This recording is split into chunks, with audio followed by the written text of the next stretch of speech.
Hello विद्यार्थी मित्रांनो, आपला हा क्वेश्चन बँकचा 6वा व्हिडिओ आहे.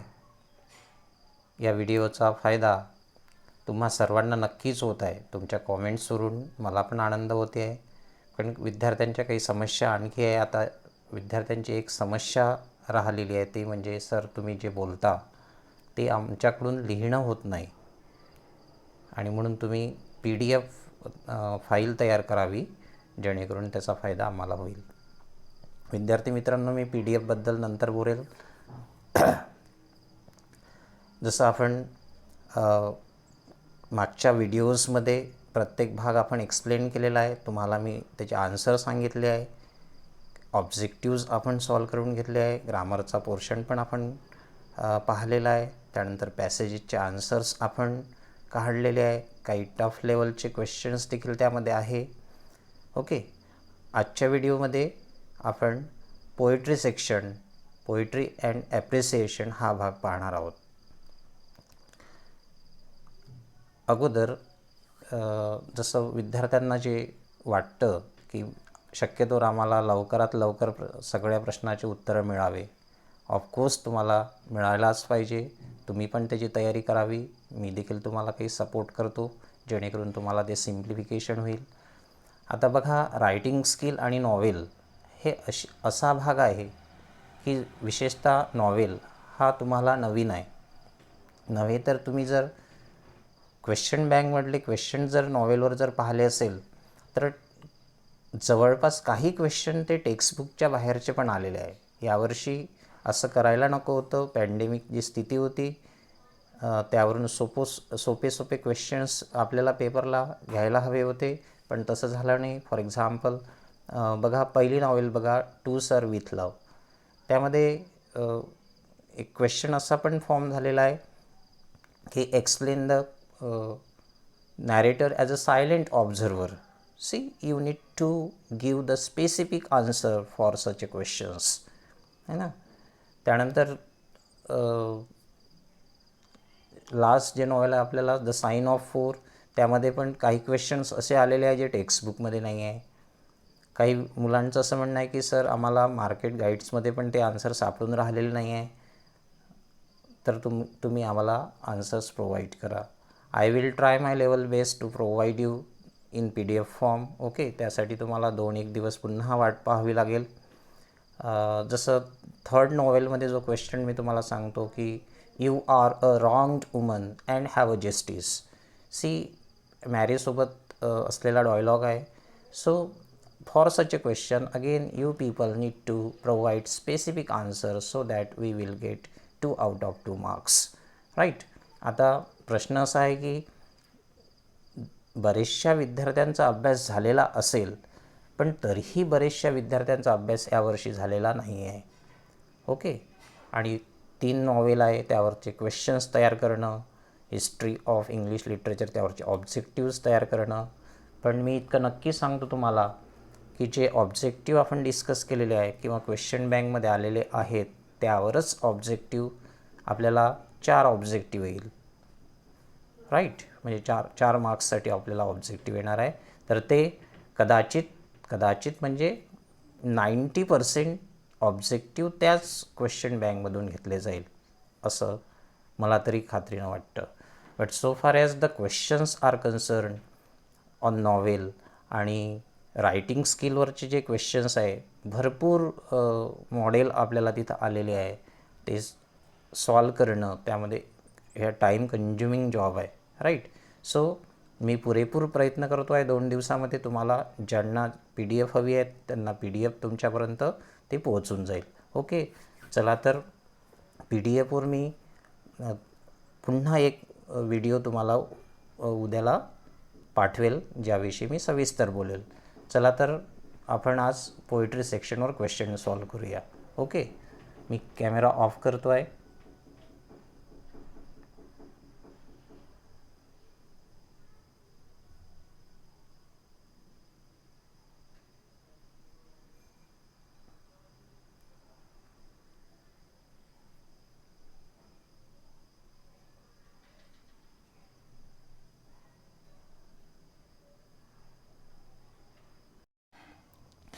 चला मित्रांनो बघा, पोएट्री सेक्शन हे 14 मार्क्ससाठी आपल्याला इथं बाय मिस्टेक 15 मार्क्स आलेले आहे. 10 मार्काची कविता आहे एक आणि 4 मार्क्सचं आपल्याला ॲप्रिसिएशन आहे. ओके, थोडी लेवल यावर्षी अशी यामुळं कठीण झाली आहे की तुम्हाला कवितेचं नाव आणि कवीचं नाव यावर्षी दिलेलं नसेल. जे तुम्हाला 10th क्लासमध्ये कवीचं नाव आणि कवितेचं नाव दिलेलं असायचं ते यावर्षी नाही आहे. म्हणजे थोडा तुमचा अभ्यास वाढलेला आहे. तुम्हाला आताच काय करायचं आहे, स्पेलिंग सहित कवितेचं नाव आणि कवीचं नाव तुम्हाला पाठ करून घ्यायचं आहे. फॉर एक्झाम्पल जसं व्हॅल्युएशन आमच्यासारखे शिक्षक लोक करत असतात. जर तुमचं कवितेचं नाव जर चुकत असेल किंबहुना कवीचं नाव जर चुकलेलं असेल तर सरळ त्या एक्सरसाइजमध्ये 0 मार्क तुम्हाला मिळू शकते. नंतर आपण थीम लिहिली, त्यानंतर आपण पोएटिक क्रिएशन लिहिलं किंवा जे स्टाईल लँग्वेज लिहिली, पण तुमचं कवितेचं नाव आणि कवीचं नाव जर चुकत असेल तर अतिशय निगेटिव्ह रिमार्क व्हॅल्यूवरला तुमचा मिळतो आणि त्याच्यामुळं खूप अंडरस्कोअर त्या एक्सरसाइजमध्ये होऊ शकतं. म्हणून तुम्हाला आत्ताच काय करायचं आहे, आपल्याला ज्या 6 कविता आहे त्या कवितेचे नाव आणि कवीचे नाव पाठ करून घ्यायचे आहे. Okay, see here first poem is given. Read the extract and complete the activities given below. तुम्हाला ही पहिली कविता आलेली आहे, the song of the open road by Walt Whitman. He was American poet, right? See the activities.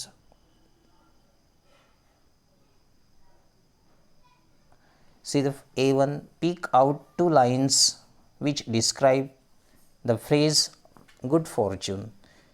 ज्या लाईन्समध्ये good Fortune असा शब्द आलेला आहे, फ्रेज आलेली आहे, त्या 2 ओळी आपल्याला लिहून घ्यायच्या आहे. बघा इथं सरळच आहे, अगदी सोपा प्रश्न आहे हा. 2 पैकी 2 मार्क्स तुम्हाला चांगल्या प्रकारे मिळतं. Henceforth I asked not good fortune हे एका वळीमध्ये लिहायचं.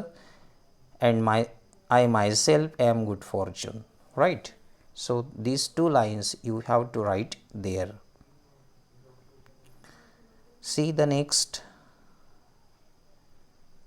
दिस is analytical question. Still here I carry my old delicious burden. Give reason for these statements, right? See, this line is the very core line, and through this line one can have the central idea about the poem.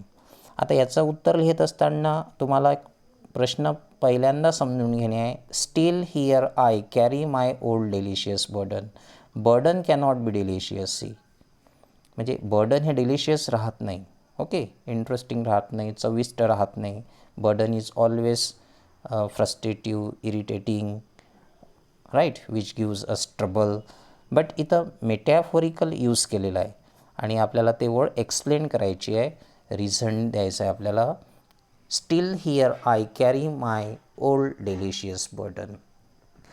I know that you might have read the poem in better fashion, and that's why you people can write the answer in better way. Okay, पण तुम्हाला ते answer व्यवस्थित लिहून घ्यायचं आहे. जर आपल्याकडून जर PDF जर तयार झाली 2-1 दिवसामध्ये तर या अशा प्रश्नाचं उत्तर देखील तुम्हाला त्यामध्ये मिळून जाईल. Okay, C the next question. Name and explain figure of speech used in the following line. आपल्याला एक लाईन आलेली आहे, त्यामध्ये तुम्हाला फिगर ऑफ स्पीच सांगायची आहे कुठली आहे आणि ते एक्सप्लेन पण करायची आहे. 1 मार्काला फिगर ऑफ स्पीच आणि 1 मार्काला त्याचं एक्सप्लेनेशन, असे 2 मार्क्ससाठी आलेलं आहे. The line is the long brown path before me leading wherever I choose. Okay, so see here the word long is taken and leading is taken, and that's why L and L is repeated for pleasingly musical effect.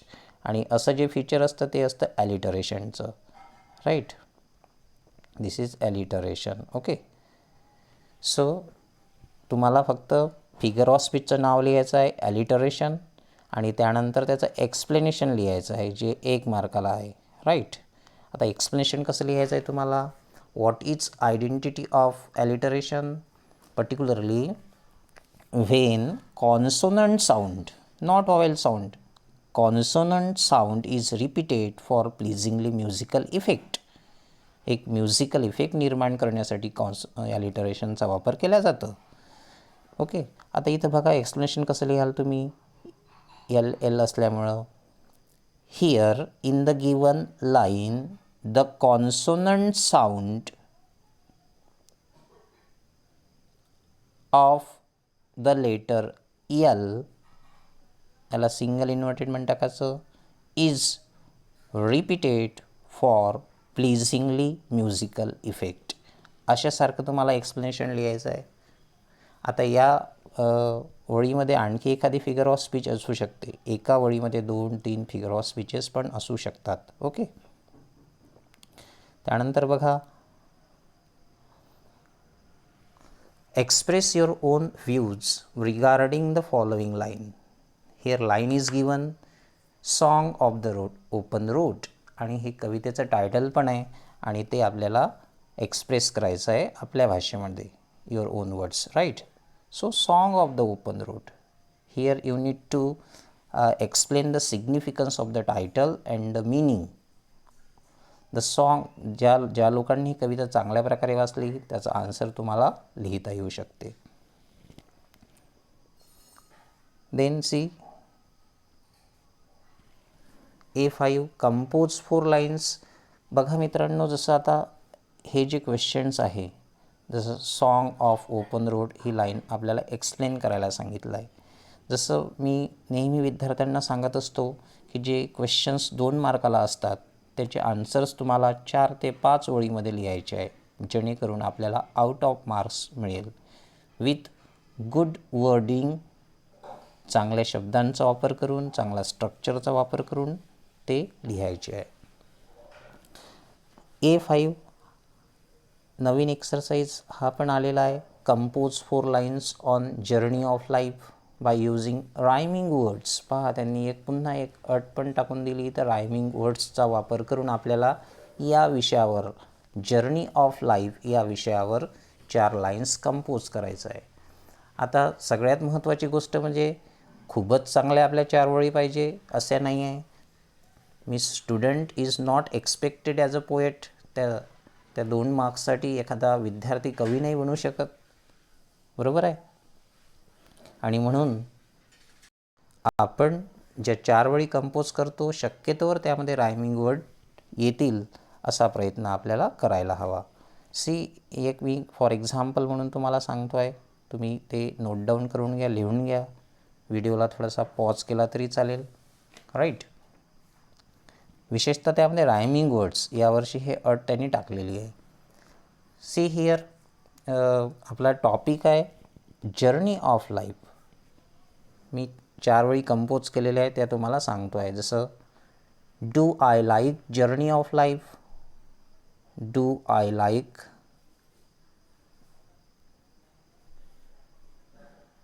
Do I like journey of life. Okay, and question mark द्याल. Second line, one must fly like a kite, like a kite. पहिली line होती do I like journey of life, question mark.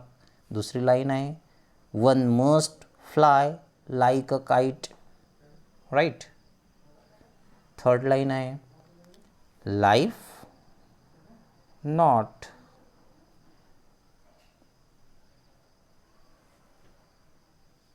A dark but life not dark but white. Okay, life not a dark but white. आणि last line म्हणजे fourth line आहे shouldn't I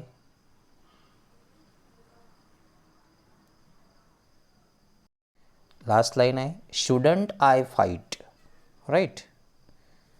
पुन्हा मी एकदा repeat करतो आहे. Do I like journey of life, one must fly like a kite. Third line life not a dark but white, shouldn't I fight, right. पहा आता rhyming word कसे आलेले आहे यामध्ये. जसं लास्ट लाईन आहे म्हणजे फर्स्ट लाईनचा जो लास्ट वर्ड आहे life, kite, white, fight. Okay, पहा इथं रायमिंग वर्ड पण आलेले आहे. आता यामध्ये ग्रामर स्ट्रक्चरची काही गरज नाही आहे because poetry is written in free verse. Poet specifically does not follow the rules and regulation of grammar. ग्रामरचे रूल कवीला लागू पडत नाही किंवा कवितेला लागू पडत नाही, राईट. आणि म्हणून अशा प्रकारे तुम्ही अशासारखी किंवा अशा प्रकारे. पण मित्रांनो एक लक्षात घ्या, रायमिंग वर्ड्स जर म्हणत असेल तर आम्ही व्हॅल्युअर म्हणून तुमचे रायमिंग वर्ड्स आले का हे पाहत असतो, तेव्हा तुम्हाला 2 पैकी 2 मार्क्स मिळेल. ओके, चला त्यानंतर नेक्स्ट एक्सरसाइज आलेला आहे आपल्याला 4 मार्क्ससाठी. Appreciation, poetic appreciation. Okay,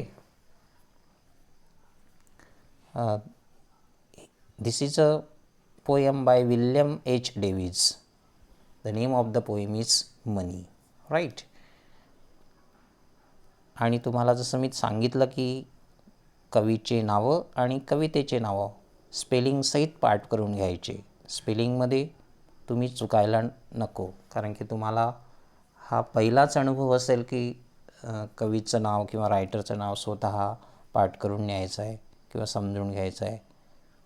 okay, चला बघा सूचना कशी आली आहे. Read the given extract and write a poetic appreciation of the poem with the help of the following points. इथं काही पॉईंट्स दिलेले आहे.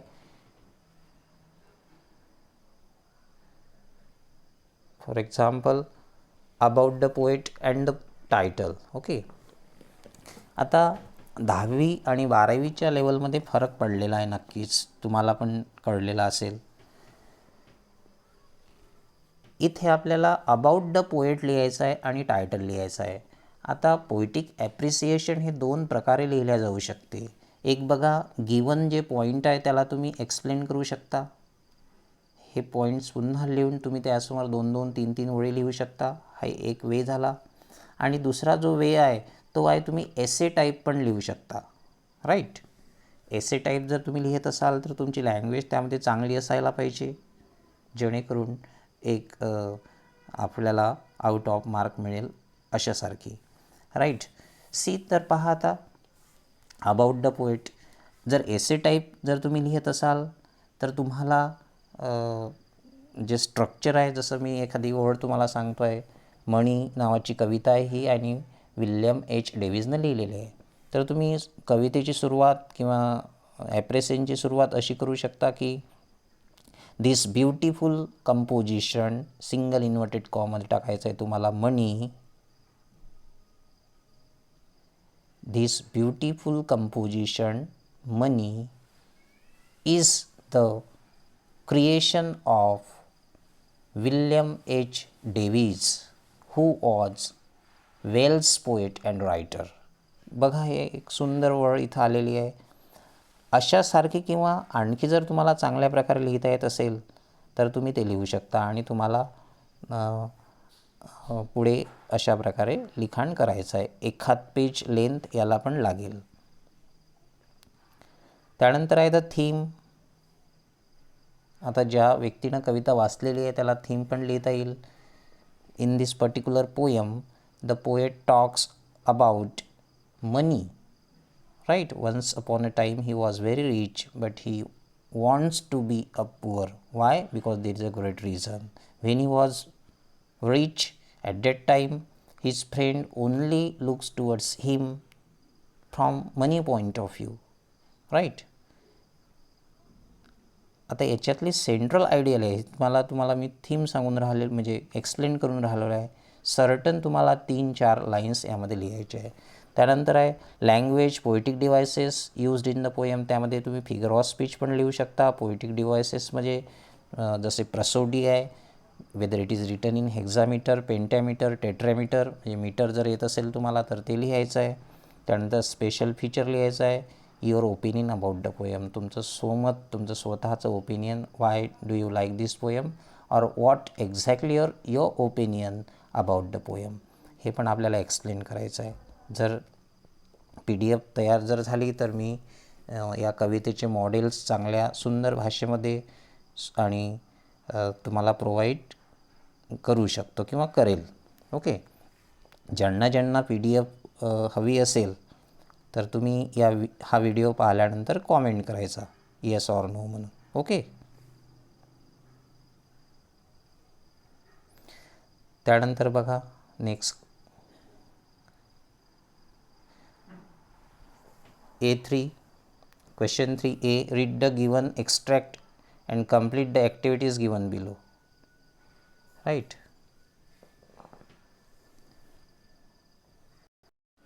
ही जी कविता आहे ही सरोजिनी नायडूची इंडियन व्ह्यूअर नावाची कविता तुम्हाला टेक्स्टमध्ये आहे. ओके, थेट चला आपण, अतिशय सोपी आणि ती छान पण कविता आहे. When I was doing my post graduation, I used to like the poetry of Sarojini Naidu. See, fill in the column based on your understanding of the poem. हा पण एक्सरसाइज अगदी सोपा इथं आलेला आहे. पहा बघा, 4 कॉलम दिलेले आपल्याला. Time of day, time of garment, type of garment, color of garment, for whom those garments are made, right? See, early in the morning कोणासाठी कपडे बनवलेले आहे, टाईप ऑफ गारमेंट. सो तुम्ही त्यामध्ये कवितेत आलेले शब्द पण लिहू शकता ॲज इट इज, किंवा तुमच्या मतानुसार जर होत असेल तर ते पण चालेल. जसं गारमेंट सोगे, राईट, गारमेंट सोगे म्हणजे हॅपी क्लॉथ्स ज्याला म्हणू शकतो आपण. Colour that is blue, and for hmm they are made, new born baby. ते पॉईंट आपल्याला ऑलरेडी इथं प्रोव्हाइड केलेलं आहे.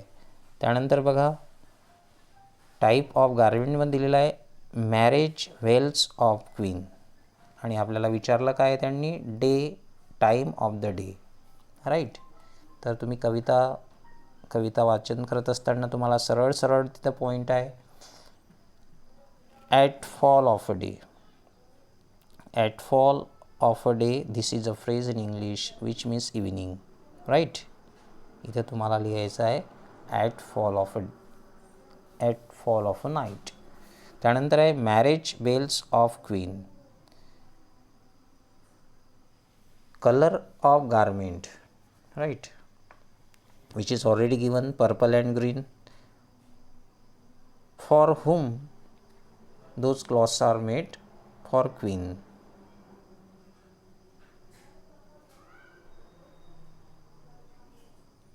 Newly married queen. Okay, then third column मध्ये दिलेला आहे in the dead night, right. Type of garment, dead man's funeral shroud. Funeral shroud एक जो अंत्यविधीसाठी जे कपडे शिवल्या जातात, ज्याला आपण कफन पण म्हणू शकतो, हिंदीमध्ये कफन म्हणतात, राईट. हां, आणखी एक काही विद्यार्थ्यांचं असं म्हणणं आहे की सर तुम्ही हिंदीमधून एक्सप्लेन करावं, राईट. मित्रांनो, I am very poor in Hindi, rather I can speak in Marathi and in English, but my Hindi is very poor. तरी मी काही नेक्स्ट व्हिडिओमध्ये काही पार्ट हिंदीमध्ये एक्सप्लेन करू शकतो, म्हणजे करू शकतो इन द सेन्स करेल, आय विल ट्राय. चला तर मग, garment of, colour of garment that is white, right, and for whom it is made, dead man. Okay, अशा एक्सरसाइजमध्ये 2पैकी 2 मार्क्स तुम्हाला कोणाला पण मिळतात. नेक्स्ट एक्सरसाइज घ्या. Complete the following web about what weavers compares the garment being woven by them. आता इथं तुम्हाला एक पॉईंट आलेला आहे, weavers compare the garment being woven by them with. आता जे वीवर आहे, जे कपडे शिवणारे आहे, जे शिंपी लोक आहेत किंवा जो हा व्यवसाय करतात, त्यांनी काय म्हटलेलं आहे इथं, weavers compares the garments being woven by them with. इथे एक पॉईंट पण दिलेला आहे, marriage veils of queen with the feather of peacock. जेव्हा ते वीवर लोक कपडे शिवतात तेव्हा त्या कपड्याची तुलना केलेली आहे इथं. Marriage veils of queen with feathers of a peacock. त्या क्वीनसाठी जे कपडे शिवण्यात आलेले आहे त्याची तुलना कशासोबत केली आहे, विथ फिदर ऑफ पिकॉक. त्याचप्रमाणे आपल्याला इथं 2 कॉलम कंप्लीट करायचे आहे, राईट. तर मी इथं सांगतो आहे तुम्हाला, रोब्स तुम्ही ॲक्च्युअल कवितेतले शब्द वापरू शकता किंवा तुमचे स्वतःचे पण चालते. Robes garment of a new born child with blue and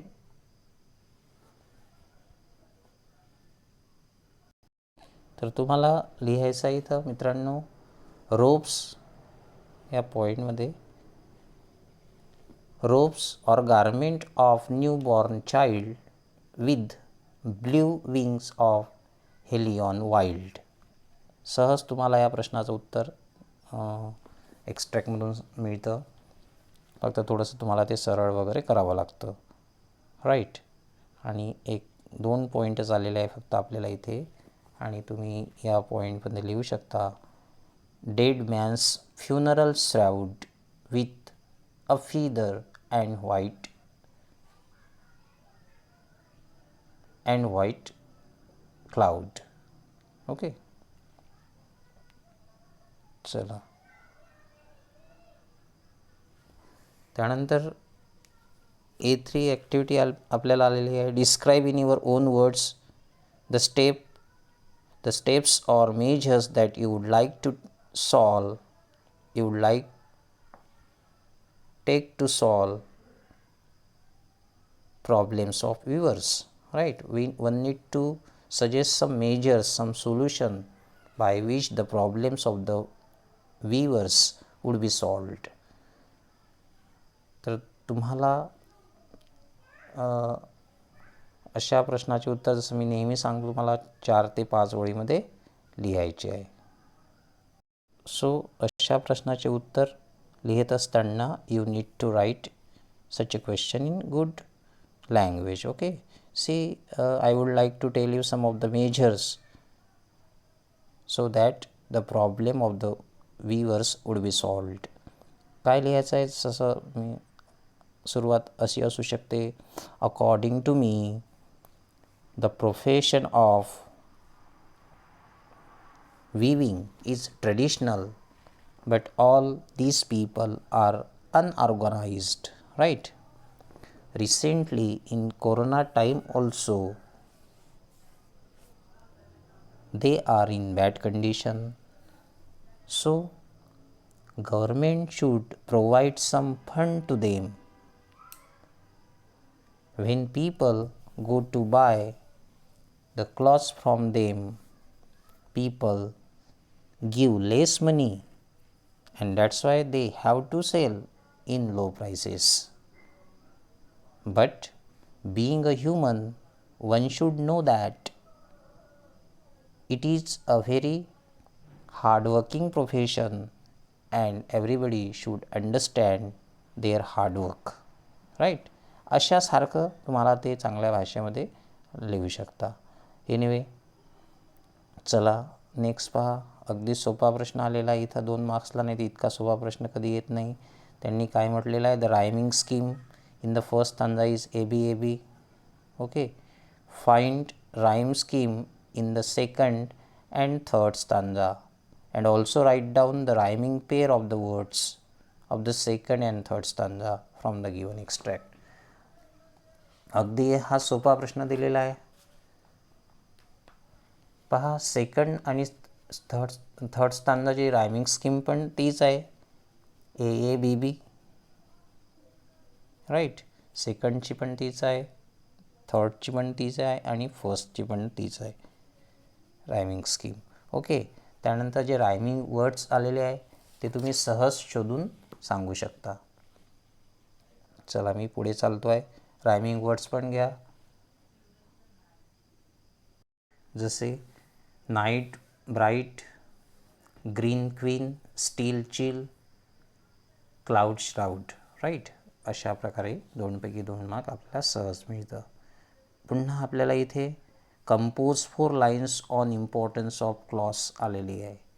इथे इन्स्ट्रक्शन नाही आली आपल्याला की with rhyming words, but 8 you people need to provide rhyming words.